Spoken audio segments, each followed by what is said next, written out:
casrigan aynu noolnahay dhibaatada ku haya ummadda waxaa ka mid ah waxyaabahan social media la yiraahdo baraha dadku ay ku kulmaan qoyska hadday doonayaan badbaado waa in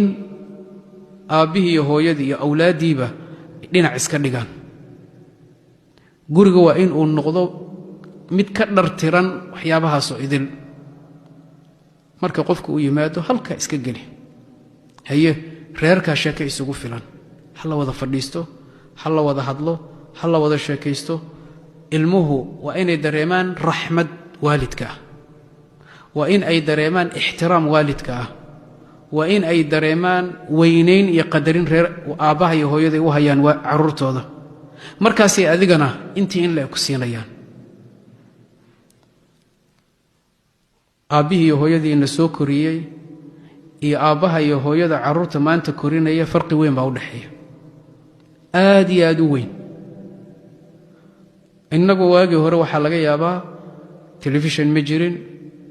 teleefanada gacanta hadda aynu ku qaadanayna maynan jirin waxaan dadka ee social media hamuusan jirin aabbaha inaad la soo fadhiisato oo uu kuu sheekeeyo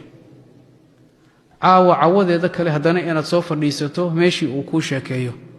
isaga inuu yahay kan ku hagayaba hooyadaa sidaasi la eg